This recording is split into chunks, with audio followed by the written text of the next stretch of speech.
enfin, notre invité de ce jour, il est styliste et il s'agit de Moussa Style. Alors, je lui dis déjà bonjour. Bonjour. Bienvenue. Merci. Je sais que c'était stressant avec les embouteillages. Ouais, comme d'habitude, tu sais que j'ai quitté chez moi à 7h moins. 7 heures. Mais imagine que de l'Ipen jusqu'ici, c'est moins de 15 km. J'en ai tapé des heures et demie. Quoi. C'est énorme. Ça t'a pas stressé? Bon, écoute, on est habitué, hein, mais sauf que ça stresse parce que quand vous avez rendez-vous à 9h, voilà. vous devez vous présenter à 9h. Donc quand vous vous présentez après 9h, vous n'avez pas raison. C'est ça les soucis, mais sinon ça va. Ok. Parle-nous du style.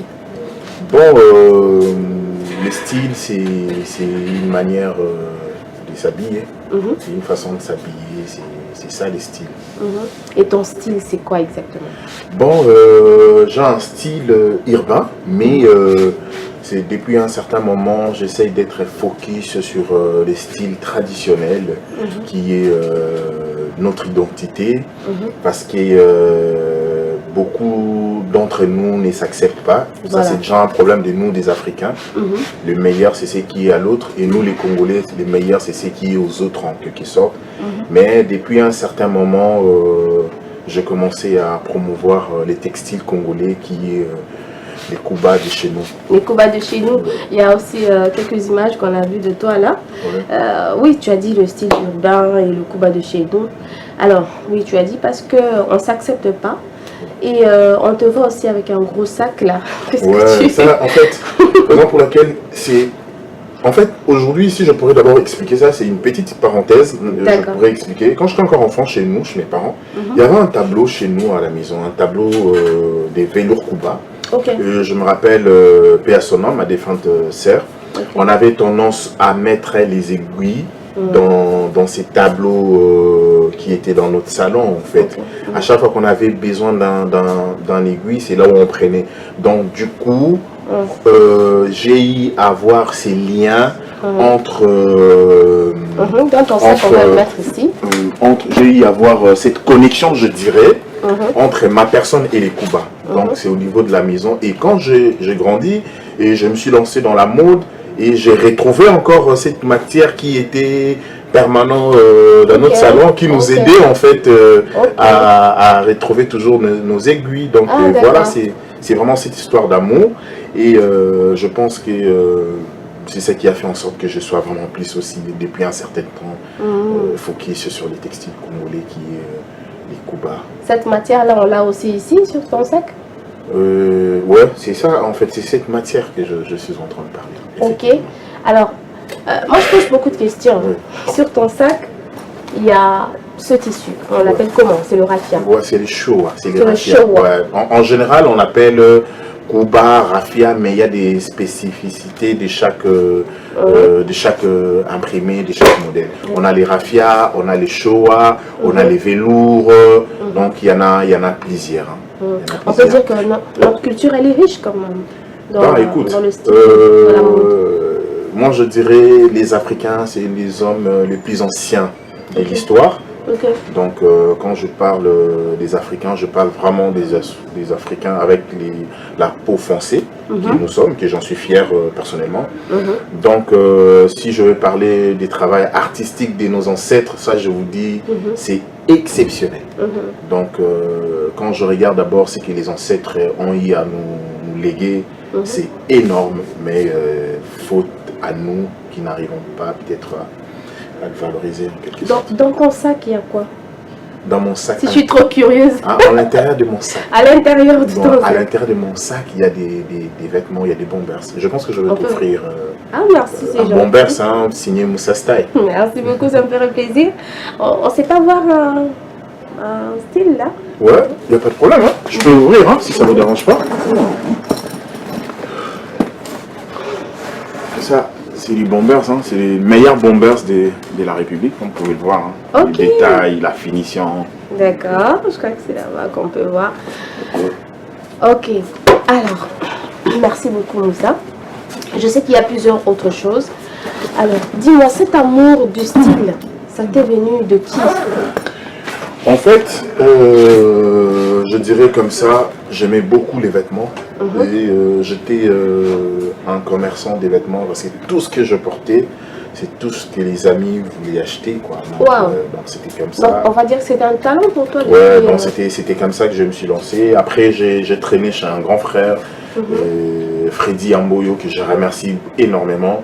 C'est grâce à lui, j'ai commencé à faire des petits boulots chez lui, des petits boulots. Et je remercie encore une dame, Malou, qui m'a offert une petite machine. Allez, j'ai commencé à faire des petits trucs à la maison chez moi, des t-shirts africanisés, des boucles d'oreilles, et des petits sacs, des courses, et c'était exceptionnel. La finition, c'est ce qui a vraiment plus fait que les gens puissent aimer ce que je faisais, et c'est à partir de ces petits accessoires que je me suis introduit encore à être un créateur, un styliste, habiller les gens. Et voilà. C'est quoi la différence entre styliste et modéliste? Bon, en fait, ce sont des mots qui riment. Hein. Il n'y a pas un styliste. Styliste, ce sont des gens qui créent les styles. Les modélistes, ce sont des gens qui dessinent aussi des modèles. Donc, en fait, ce sont des rimes, des mots, en fait. Mais c'est presque la même chose. Mais les stylistes, ce sont des gens qui créent des styles. Les modélistes créent aussi des modèles. Donc, c'est presque la même chose. J'ai vu Style Moussa sur Internet. Aujourd'hui, on te voit dans le monde. Je pense que je ne cesserai jamais de les dire. Le travail, on le fait. Les gens les voient ce qu'on fait et puis les gens nous encouragent. On essaie de faire pour montrer à la face du monde que les Congolais sont capables. Parce que souvent chez nous, tout ce qu'on met en avant, c'est la musique en fait. Pour nous, c'est la musique. Et justement, dans cette lutte-là, qu'est-ce que Moussa fait pour faire remarquer qu'il n'y a pas que la musique? Donc, déjà, c'est par rapport à ce qu'on fait. Hein, par rapport à ce qu'on fait. En fait, le problème est que la musique et la mode, ce sont des choses qui marchent ensemble. Nous, on a eu les retards dans la mode et c'est ce que nous sommes en train de faire pour nous rattraper. Mais on se bat, on essaye vraiment de voir les influenceurs, par exemple, les grands influenceurs. Je me rappelle un jour, j'ai habillé l'artiste Fally Ipupa, que je remercie vraiment énormément parce que quand il a porté quelque chose que j'avais réalisé, du coup, il m'a tagué sur mon Insta. Je me suis réveillé les matins comme ça, c'était vraiment boum, boum, boum. Mais là, déjà, je lui lance un grand message. Nous, c'est déjà en train de réaliser un truc génial pour vous. J'espère que vous allez accepter de le porter, quoi. Donc, voilà. Je suis convaincue. Je suis convaincue. Alors, Moussa Style, dans ton style, dans tes prestations, parce qu'on t'a vu aussi prester à plusieurs endroits. Aujourd'hui, quelle lecture tu fais de toi-même depuis combien d'années déjà que tu es dans là, ça va faire 7 ans que je suis dans ce domaine. Et quelles sont les difficultés que tu as rencontrées? Bon, il y en a plein. En fait, j'ai appris une autre façon de voir et de faire parce que quand on se plaint de quelque chose, quand on en parle trop, j'ai l'impression que ça ne va pas vous faire avancer. Maintenant, je réfléchis plus sur des solutions. Donc, les solutions, je dis directement parler de solutions parce que les problèmes, il y en a plein. Si je dis de parler des problèmes, ça, je vous assure, on va commencer à en parler maintenant, peut-être jusqu'au petit matin. On ne va pas finir. Mais du coup, l'objectif est vraiment que nous puissions avoir des gens qui peuvent accompagner la mode parce que la mode regorge beaucoup d'argent. Il suffit d'avoir les moyens qui vont nous permettre à dépasser ces problèmes des électricités qui nous dérangent énormément, surtout dans ces domaines de la couture, raison pour laquelle beaucoup de gens ont des problèmes avec des couturiers ou des stylistes parce que non, il a imbécile à quitter, on a des groupes, il y a des fois ça tombe en panne, il y a des fois les carburants ça coûte et tout, donc tout ça là on a un grand problème. Mais je pense que là on réfléchit sur des solutions et que moi je lance l'appel, je lance l'appel que ceux qui veulent investir sur Moussa, nous sommes très ouverts. Donc Moussa c'est déjà une marque reconnue ici au Congo et nous avons tous les documents certifiés, donc nous pouvons lancer des partenariats avec des gens qui ont des compétences. Parce que je suis un styliste, je sais peut-être pas bien communiquer sur les sacs qui est devant moi, mais quand il y a quelqu'un qui se dit moi je connais bien ces domaines de marketing, marketing. Si je travaille avec Moussa, je vais faire avancer Moussa. Je pense que ces personnes-là sont la bienvenue. Une personne qui dit, bon, je vois que Moussa fait des jolis sacs, des ensembles comme ceux que je portais, c'est créé par Moussa. Je me dis, bon, écoute Moussa, je vais ouvrir une boutique et on signe un contrat, je vais vendre des histoires et on va le promouvoir. Je pense que on va créer de l'emploi en fait. On va créer de l'emploi, les enfants vont aller à l'école, les enfants vont manger, et ils vont prendre soin d'eux, donc voilà. Alors, Moussa Style. Alors, est-ce que la régie est prête pour justement suivre ce baladeur? Parce que nous avons réalisé un baladeur sur le style et la mode, les quinois. Pas encore. Alors, je reviens sur toi parce que la régie n'est pas encore prête. Alors, aujourd'hui, Moussa, on dit que notre style, notre mode communique des valeurs. Tu es d'accord? Et pourquoi aujourd'hui, selon toi, il y a certaines rencontres où on retrouve quand même des dames, des mannequins qui défilent avec des petites jupes, les balobines, non, les habilletés, ça ne respecte pas la femme, et pourquoi on doit ajouter ça dans le style et la mode? Qu'est-ce que tu en dis? La perversité a pris de la place. Et je pense que dans les valeurs africaines, si vous rentrez encore plus loin, vous trouverez que nos femmes ne mettraient rien, que les caches-sexe. On parle de la mode et du style africain. On parle cas de la République démocratique du Congo. Donc, mode, style africain. Donc si je vais parler de la mode africaine et les styles africains, les femmes portaient des caches-sexe. Tous les seins étaient dehors et les fesses étaient dehors. Voilà. Les gens n'étaient pas traumatisés parce que c'était notre culture. Je pourrais pas aller. En fait, je n'aurais pas aller loin parce qu'il y a des nudistes. Un milieu où les gens sont tous nus, mais il n'y a pas de problème. En fait, la perversité a pris la place aujourd'hui et qui, on ne sait même pas, je le dis souvent, même quand je suis avec les gens, on discute, je dis souvent, on ne sait même pas qui on est en fait. Si tu demandes à plusieurs personnes qui tu es, quels sont tes ancêtres, personne ne connaît. Franchement. Parce qu'on est embrayé par rapport à des valeurs qui n'est pas les nôtres. Les gens disent que non, Oyo, alati bienté, ils a bienté pour la localité. Ceux qui ont zongi à l'époque ancestrale, tu verras comment les gens s'habillaient. Les hommes portaient que des pannes. Nous, c'était pas les pantalons. Même les femmes portaient des pannes. Les femmes aussi portaient des caches-sexe où elles mettraient du raffia. Et il y avait juste un tissu bien fait avec. Parce que les raffias à la base, ce sont les. Je ne sais pas comment je veux dire. Les feuilles des palmiers qu'on travaille, que les hommes travaillent et que ce sont les femmes qui font tous ces designs que vous trouvez devant. Et ils faisaient que les caches-sexe, il y avait d'autres qui avaient des seins ouverts, il y avait juste des coris, des bijoux, des coris. Mais il n'y avait pas tous ces problèmes qu'on a aujourd'hui. C'est coris ou bien coris? Coris. D'accord. Oui, ce sont des coris. C'est ce que vous avez mis sur vos cheveux. Oui, bien sûr. Donc si on parle vraiment de valeurs africaines, c'est Nenabimi Awa, Torsini, Nache Mayaka Awa, Nakangi, peut-être moi, Rafia Moko Awa, Nenabimi. C'est ça vraiment, c'est ça en fait. Aujourd'hui, on va dire que c'est ce que j'aimerais. J'aimerais vraiment que les gens comprennent que moi, ça ne me dérange pas qu'une personne porte une courte jupe, un body qui est là, ça ne me dérange pas parce que si vraiment on rentre dans les valeurs africaines, parce qu'on ne le connaît pas. Parce qu'on ne le connaît pas, parce qu'on a accepté ce qui n'est pas nos valeurs. Et raison, nous voulons remplacer les valeurs des autres à nos valeurs.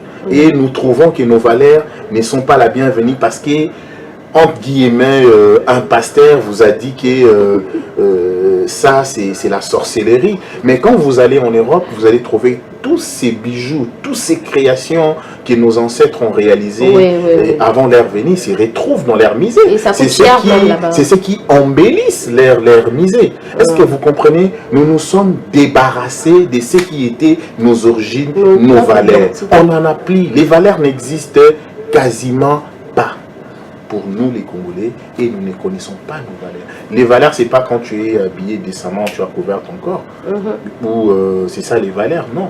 Les valeurs, c'est quelque chose qu'on a en nous en fait et qu'on les fait exprimer par rapport à notre manière de faire et par rapport à notre manière d'agir. Je note ça. On va suivre ce baladeur et on va écouter les kinos parce qu'ils ont parlé du style aussi, de la mode. Et on revient.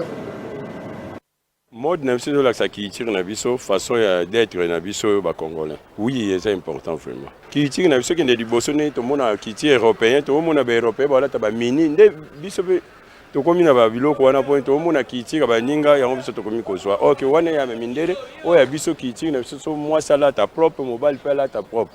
Ba jeune fille lelo ba komi ko beba à cause ya biloko mikusi o bazolata. Na pe tatanga na fana ki na ye avec le comme monsieur yo lekina mini Egypte no tiré est un mauvais intention pas tatabat. Yango monika ba jeune ba comme Simon ya ba obenga mo ya kilelo ngone bomi ba jeune ya lelo parce que ba jeune fait pas penser futur ya lobby so ba jeune va penser futur ya kilelo. Premièrement style na biso ba africain nde ba mannequin nde ba lataka neti ba biloko ya mikuse. Bon, pour nous, mon qui les évolué, monde des évolué, monde des a sauté le rôle là, mon qui les a calandés à la qui était. Style en est bien parce que tant mutozo là ta, babilo ramikuse, pour nous, et là ramikuse l'obité que ceux qui muto là tu là ramikuse toi là tu la maman bé, aza par exemple azali na mal. Kola telamba mukuse to kosala style ya na ndenge ya mabe eza nango te ke mutalati aza sope mabe to za malamu non ezaka éducation mutu so azaneka na éducation na bien atalati ne lamba na ndenge façon tout ozalaka toujours bien elamba eza éducation te éducation eza base eza parents. De retour sur ce plateau, nous avons entendu les Quinois qui ont réagi justement par rapport au style Bamsous Balobi. Style na biso eza bien ils ont communiqué ba valeur donc c'est-à-dire biso na Congo tolinga basi balata bien basi panzoto et tout alors Moussa style ayo boyoki alobi ils étaient car ce que zipinde et lobby qui osa bien forcément je sais pas si j'ai alterné. Ouais, mais les valeurs c'est quelque chose qu'on a à l'intérieur, les valeurs c'est pas les accoutrements et tout. Voilà, alobi eza et le kotoza na déjà katina biso parce que bako kona biso bazali pe kolata bilamba mikuse bazali daya kutu na tolo bazaki ni le côté donc balata ika ba mayaka et tout ça mais en fait nous c'est bandi wapi na makanisi na kati na oza na nini c'est ça le problème il y a un monde tozo lobela style na biso mode na biso africain to bungisi. Ouais mais c'est ça en fait raison pour laquelle nous travaillons aujourd'hui c'est moi je dis chacun de nous a sa mission sur cette terre. Je pense que moi, ma mission a commencé là où ça a commencé, par rapport à valoriser ce qui est nos origines, nos traditions. Je fais de mon mieux de comprendre vraiment de soi-même qui je suis, d'où l'on vient, où on va. Parce que ça, je te jure, hein, on est perdu quoi. Donc, il y a des gens qui t'ont fatigué bien noté. Parce que moi, j'étais allé dans Mokao Babengi Mbanza Congo, où ils allaient qui royaume Congo, où ils ont aussi retrouvé dans 6 pays, hein, ou 7 ans, si je n'oublie pas, l'Angola, les Congo-Brazza, les Congo-Kinshasa, les Gabon, les Cameroun, hein, je pense, si je n'oublie pas. Donc, pour connaître c'est quoi en fait, c'était quoi. Alors quand je suis arrivé là-bas, j'ai vu des histoires qui dataient, donc avant même la colonisation, pour dire que tout allait bien. Donc, Nzambe na biso pa alaiki. Vous comprenez? Tout allait na Nzambe, tout allait na nyonso, tout allait ko bikisa, tout allait ko traiter ba maladie, ou lelo ba opérer les batou, ba allait ko bika na yango sans pour autant baser l'opération parce que moi je l'ai vécu de mes propres yeux. Un de mes couturiers a sali accident par des massages, double fracture. Moi-même je suis allé à l'hôpital, on a fait la radio, j'ai bien dit double fracture. Bah médecin on a vu sur Bayebi, donc à Boukani des fois quoi. Et un massage traditionnel. Et il est là, il travaille avec moi. Donc en fait, aujourd'hui, je me dis, c'est parmi les histoires par rapport à tout cet trajet que j'ai fait pour aller à Mbanza Congo.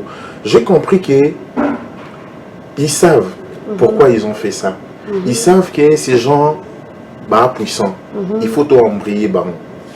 Tout embrayer bango pour na babunga, pour na base na facilité de contrôler biso. Non, c'est sérieux. Il faut culturel, il faut vraiment bilo konato bimisango. Mais alors, Nandila na parcours na yo. Nani peut dire bien.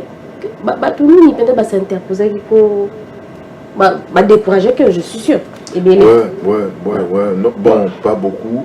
Mais beaucoup de gens en fait, tu sais, quand tu commences quelque chose des zéros, hein, c'est compliqué.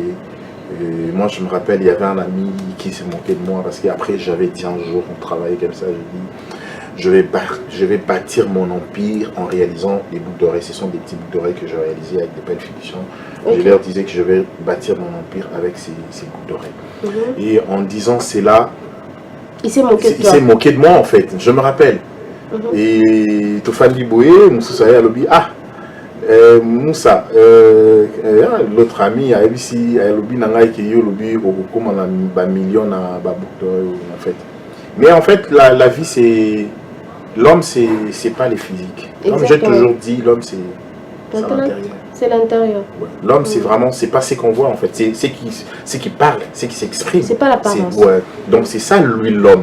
Et j'ai crié en moi, et il y a aussi des gens qui ont crié en moi. Il y a ma femme, que je remercie beaucoup.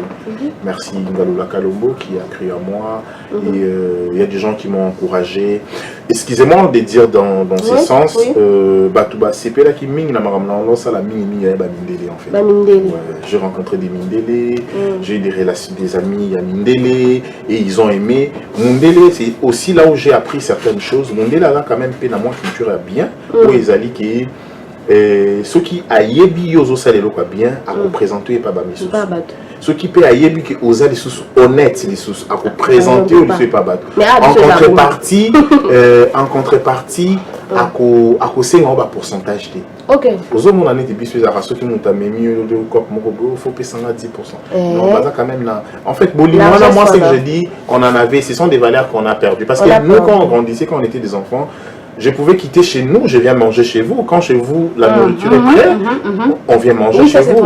En fait, moi, je pense que, bon, vraiment, je sais que c'est pas de ça qu'on parle, mais c'est une brèche, c'est pas grave. Les églises nous ont embrayés, en fait. Ouais, les églises et, entre guillemets, les gens qu'on appelle communément des pasteurs. Madadi. Ouais, donc, ils ont tellement chamboulé les choses. Et ce qui est traditionnel, les amis. Tu sais, jusqu'aujourd'hui, je me dis, cette chanson, on doit tout chercher et tout brûler. Quand quelqu'un chante, il se permet de chanter sur sa culture. Il dit, Koutim eza kindoki. Koutim, ça veut dire quoi? Koutim eza ningi mundele a lobby, eza kibomoto na yo, culture na yo, na mundele. Quand yo mutu, aux allez mutu la culture, tu te permets de chanter kolobakeno, culture, Koutim eza kindoki. Koutim, c'est quoi? Ce sont des lois. Des lois qu'on trouve même dans la Bible, des lois qui se trouvent partout dans le monde entier. C'est ça qu'on appelle coutume. Parce que je pense à la montre côté, à Robala, ou à l'Inkobala, moi, si n'a pas de règle, à Roki, qu'on s'en passait dans la coutume. Non. Parce que même les dadis, parce qu'aujourd'hui, même pour certaines femmes, c'est ce qui me dérange. Quand il n'y a pas de mariage religieux, la femme va contrer son homme, la femme ne va pas être d'accord, même la famille peut se mettre pour dire non, moi, on a biso sans mariage religieux, à Robalalité. C'est horrible. C'est vraiment, comment on dirait, c'est même aujourd'hui cracher sur nos valeurs traditionnelles, cracher sur la tradition. Raison pour laquelle on est embrayé. Moi, je dis aujourd'hui, et je les répéterai jusqu'à ma mort, je ne suis pas un chrétien, je suis un croyant. Parce que je crois en Christ, je crois en Dieu. Mais ce que le christianisme nous a ramené, c'est des boulures même kibomoto. Donc, beaucoup de gens, par rapport à la christianisme, sans les ancêtres, nous, on ne peut pas exister. Donc, voilà. Donc, je pense que... on te découvre dans ce style. On te découvre, non pas seulement dans ton style, mais aussi dans beaucoup d'autres choses. Je vois que tu as une large connaissance aussi dans ma Italie, non seulement culture nabiso, même dans la religion, où il est bien belé. Bon, il faut penser par soi-même. Parce que beaucoup de gens pensent par rapport aux autres. Donc, si tu commences à penser par toi-même ou par vous-même, c'est comme si vous arrivez à faire sortir votre esprit et puis vous vous regardez. Vous pouvez avoir des points sur vous pour demander est-ce que ça vraiment c'est ce que les gens me disent. Parce que beaucoup de gens, excuse-moi les termes, l'homme congolais est abruti aujourd'hui par rapport à toutes ces histoires. Regardez sur les réseaux sociaux. Regardez ce qui se passe sur les réseaux sociaux. L'homme est abruti. Et vous trouverez aujourd'hui Valère Wana Yamabé, Yaoundé Batou, et comme exemple. Il y a des fois quand je regarde, je me dis, quel avenir laisserons à nos enfants? Quel avenir nous allons laisser à nos enfants avec ce monde d'aujourd'hui où les choses qui ne sont pas bien sont mises en avant. Et les valeurs sont mises en arrière. Les choses, des banalités, des fatalités, c'est ce qui est mis à la place publique. Les gens qui font de l'art minier pour valoriser la culture, ces gens-là ne sont pas valorisés. Et vous allez voir les abrutis. Je ne sais pas moi dans quel monde nous vivons où vous trouverez des gens qui ont des cerveaux vides, mais ce sont eux qui occupent des postes, ce sont eux qui sont aux commandes et ce sont eux qui dirigent la nation. Donc c'est... Alors voilà, de retour sur ce plateau, en dernière minute, pourquoi pas, on reçoit une très belle dame. Et elle s'appelle déjà Huguette, à qui je dis bonjour. Bonjour madame. Alors Huguette va nous dire ce qu'elle est. Oui, en fait, moi je réponds au nom de Huguette Mirindi. Je suis étudiante en dernière année de licence en option de styliste mais design à l'ISA. Et puis je suis une jeune styliste quoi. Et on voit ça, donc aujourd'hui accompagnée de Moussa, c'était juste pour nous montrer la beauté que tu gardes dans le style. Oui, c'est ça, je suis passionnée par la mode depuis 2012. Ok. Et c'est comme ça que je me suis décidée de me lancer dans les études de la mode ici au Congo. C'est facile? Non, c'est pas du tout facile, mais quand on a la patience, c'est donné, on peut le faire. Alors Moussa, on revient vers toi parce qu'on a vu Huguette qui nous présente déjà un de tes produits, c'est ça? Oui, bon, Huguette c'est une jeune dame qu'on s'est eu plusieurs fois dans des événements de la mode. Elle aimait bien ce que je faisais, donc ce que je fais, je dirais, je continue à faire. Mais après, j'étais membre du jury à un concours qui s'est déroulé ici à Kinshasa, Wezo Fashion. Wezo Fashion, c'était en mettre en lumière nous qui ont déjà quand même, nous qu'on connaisse, et encadrer ces talentueuses dames qui sortent des LISAM avec plein de connaissances et les orienter quoi. Pendant ces temps-là, on a eu à travailler et après elle a trouvé bien de venir dans les ateliers des Moussa pour qu'on essaye de travailler ensemble. Et pour moi, c'est un grand honneur, un grand plaisir aujourd'hui parce qu'après un moment, je dis il faut faire les partages de la connaissance. Il faut partager la connaissance. Oui, exactement. Alors, Huguette, est-ce qu'on peut voir ce que tu nous as mis là? Voilà, ça s'appelle comment? Ça, c'est une belle robe portefeuille avec la colle chatte qui est tendance que vous pouvez porter pendant cette saison, pendant la saison des pluies. Vous pouvez porter à toutes les occasions, bureaux, fêtes. Ça dépend des motifs, des designs.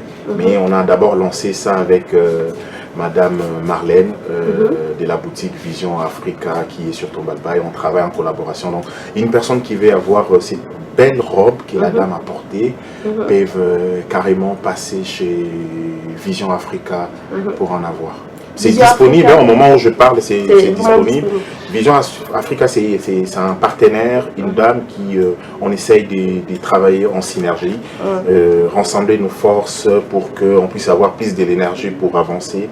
Donc moi, je demanderai aux Congolais de nous accompagner parce que si vous achetez pas ce qui est congolais, ça sera difficile que nous créions de l'emploi. Ça sera difficile que Moussa devienne une grande marque comme on les rêve. Ça sera difficile que Moussa, que vous voyez qui est en face de vous, puisse bien défendre les pays sur les plans création, sur les plans modèles et tout consort. Voilà. Achetez les produits Moussa, tout ce que je vous demande. Merci beaucoup Huguette. Oui, tu peux tourner, on peut voir. Waouh, qu'est-ce qu'elle est jolie la robe. Merci beaucoup Huguette, merci Moussa. Dommage qu'on entend déjà vers la fin de cette première partie. Alors, est-ce qu'on peut contacter Moussa? Est-ce qu'on peut le rejoindre? Tu as donné une adresse? Ouais, donc on peut me contacter. Donc, moi, j'aimerais que les gens aillent sur d'abord Instagram. Sur Instagram, d'accord. Allez sur Instagram, tapez Moussa Style RDC. Vous allez voir toutes nos créations et vous allez sur Facebook, vous faites pareil, Moussa Style RDC. Nous avons aussi un site internet qu'une dame nous a réalisé, que nous allons d'ici là mettre vraiment en place, mais ça fonctionne déjà. Toujours Moussa Style RDC. Nous sommes sur l'avenue Somao, route des Matadi, Selemba Oumé, en face au niveau des Lipen. Et Moussa Style, c'est une marque qui fait la fierté de la République démocratique du Congo par rapport à son travail, par rapport à sa connaissance. Et nous essayons de dire aux Congolais, nous devons connaître qui on est et nous devons porter de ce que nos ancêtres nous ont légué comme richesse à la place d'un Congolais. Tu portes, entre guillemets, un modèle qui est étranger. Nous devons changer notre manière de faire pour que les stylistes qui sont en place puissent créer de l'emploi, générer de l'emploi. Si vous portez les marques, je ne dirais pas Moussa, parce qu'il y en a plein, il y a Iguette qui a aussi sa marque, donc il y en a plein dans la ville de Kinshasa, je ne pourrais pas compter. Si vous achetez ce qui est réalisé par les stylistes et les couturiers congolais, vous allez faire en sorte que la mode congolaise puisse aller de l'avant. Merci beaucoup Moussa. Iguette, tu as un mot à dire aux jeunes filles particulièrement? Ouais, en fait, je conseillerais aux jeunes filles de Kinshasa et de la RDC à plus vouloir se tourner vers nos textiles congolais parce qu'elles veulent plus ce qui vient d'ailleurs, oubliant que nous avons notre propre style. Et je pense que Moussa Style est l'une des inspirations parmi les créateurs congolais qui visent à relever les défis et mettre ça en valeur. Ouais, non, mais ça, sans oublier, il fallait que tu parles aussi de toi parce qu'elle est là en plein travail. Ton travail d'en fait d'année, elle va plus travailler sur les textiles Kuba que j'encourage en fait. Ah, d'accord. Dans mon projet de mémoire, je suis en train de parler des textiles Kuba. J'ai essayé de faire une collection des dames où je fais une symbiose de la mode moderne ainsi que nos tissus pour créer quelque chose d'exceptionnel et proposer ça aux jeunes demoiselles de la RDC afin qu'elles puissent commencer à penser à mettre ce qui vient de chez nous. Bien sûr. Je pense qu'on sera là le jour du lancement, je l'espère. Merci beaucoup. Merci. Voilà, c'est la fin de cette première partie de Carrefour sur RTGA. C'était vraiment un plaisir, Moussa. Merci, le plaisir est partagé. Merci en tout cas d'avoir pensé à Moussa Style.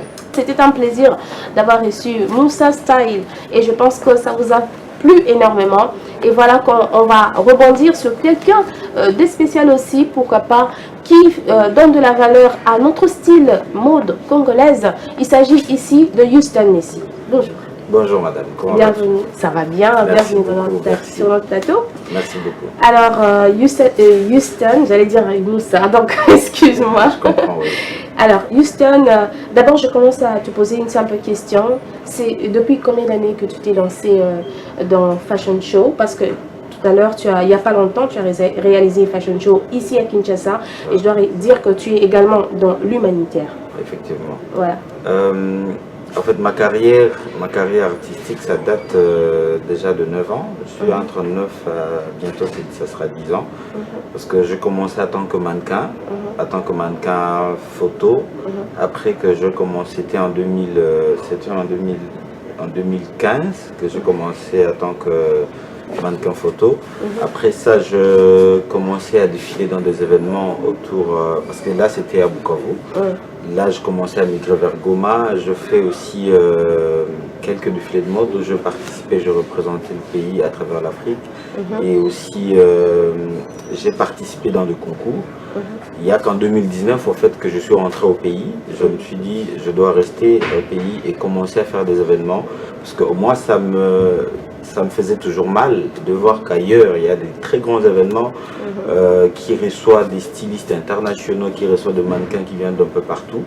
Alors, j'ai eu un concept qui m'est venu à la tête, parce que moi, je suis une personne qui soutient beaucoup plus la cohabitation pacifique, l'unité, la paix, le droit de la femme. Alors, je me suis dit, quel serait mon apport par rapport à ça, étant donné que je suis un modéliste, je suis un mannequin. C'est dès lors que je migrais vers le créateur de mode et je commençais à créer mes événements de mode. Et ça a commencé depuis 2019 jusqu'à maintenant. 2019 jusqu'à maintenant. Ça fait combien d'années déjà? 2019 jusqu'à maintenant, ça fait 5 ans. 7 ou 8 ans. 19. Ouais. 2024. Ouais. Ça fait 5 ans. Alors, l'humanitaire. On va essayer de tabler un peu aussi sur l'humanitaire. Dans l'entretemps, si la régie est prête, elle va aussi nous aider à voir le fashion show que tu as réalisé dernièrement. Alors, dans l'humanitaire, c'était quoi ce qui t'a poussé à travailler dans ce secteur? Bon, déjà, c'est... je combine en fait l'humanitaire à la mode, dans le sens où je me bats pour des causes qui sont nobles, dans la cohabitation pacifique, comme je l'ai dit tantôt, dans aussi le droit de la femme, parce que j'ai des événements mode, dans The One Fashion Week, qui est un événement qui lutte contre la discrimination, la haine, le racisme et la division. Et c'est un événement qui est pour la paix et l'unité. Alors moi, mon idée, c'est que je trouvais que les gens arrivent au fait à travailler ensemble, arrivent à travers la mode, ils arrivent au fait à collaborer, ils arrivent à se mettre sur un événement, malgré leur origine, malgré leur race, malgré leur divergence aussi. Et à travers la mode, ils sont unis. Parce que même aujourd'hui, on verra que la mode, ça envoie un message fort d'unité. Tu verras un occidental qui porte au fait des designs africains. Tu verras des Africains aussi qui portent des créations qui sont occidentales et vice-versa. Et à part ça, au fait, parlons de la Femme Fashion Show, qui est un événement pour l'équité, la valorisation, aussi l'autonomie de la femme. La régie peut nous aider avec les vidéos, si possible. Oui. Et qui lutte contre la discrimination et la violence envers la femme. Voilà. Alors, dans cette vision des choses fashion show, dernièrement, tu nous as parlé aussi de l'intégration de certaines femmes qui ont connu, par exemple, les affres de la guerre, la violence.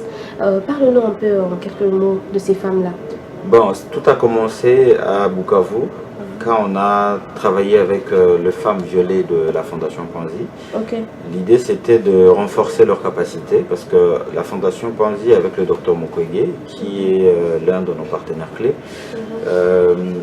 il a après réparation de la femme, intégration de la femme, il a des ateliers de couture où nous organisons des formations. On a commencé par organiser des formations pour capaciter ces femmes à arriver à faire des collections. Et ces femmes, nous le mettons en fait sous le projecteur pour qu'elles présentent en fait leur collection. Et à nous, pour moi, c'est une forme thérapeutique, parce que ces femmes, elles ont besoin de se sentir à l'aise, acceptées par la société. Et il n'y a pas mieux qu'on peut accepter comme leur talent, parce qu'elles arrivent. Moi-même, j'étais ébloui par leur collection. Et à part ça, on a eu à travailler aussi avec des orphelins. On a eu à travailler avec des déplacés aussi de guerre à Goma. On a eu à travailler avec... Tu sais, nous sommes nés dans une zone qui... là où il y a beaucoup d'atrocités, il y a beaucoup de guerre, mais je me suis dit de ne pas rester au fait pleurnichard et d'oser au fait à faire quelque chose. Et aujourd'hui, si le monde parle de l'Est de la République démocratique du Congo à travers la mode, pour moi c'est une fierté. Wow. Voilà. Comment Justin a su surpasser tout ça? Je me dis, waouh, c'est bien d'intégrer des femmes, c'est bien de... En fait, je me disais dès le début, quand elles ont commencé à préparer leur style, leur mode, leur création, est-ce que c'était facile de les aborder? Qu'est-ce que tu as remarqué dès le départ? Bon, déjà, dès le départ, il y avait d'abord cette manque de confiance, il y avait cette peur aussi d'oser. Voilà. Alors, on a commencé d'abord par des formations, et là, on était en train de leur montrer que c'est possible de faire ceci, ils peuvent faire cela. Et puis, pendant l'événement, elles étaient stressées aussi.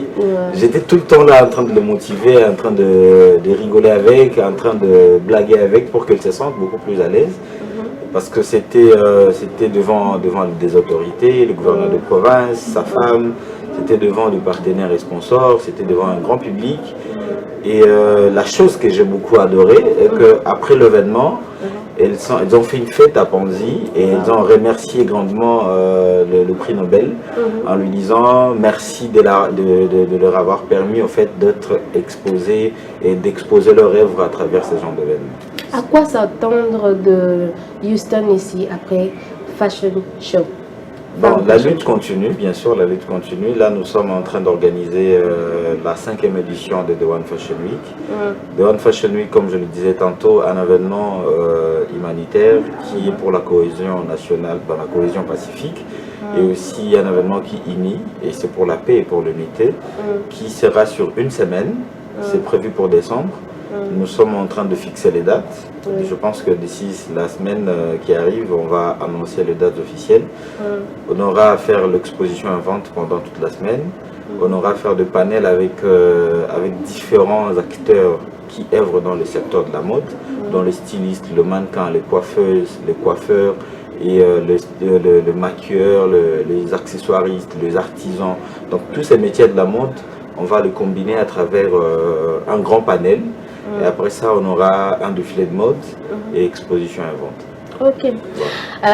Dommage que les bonnes choses ne tardent pas. Nous sommes déjà en train de chuter. Ouais. Alors, est-ce que Houston ici a un message?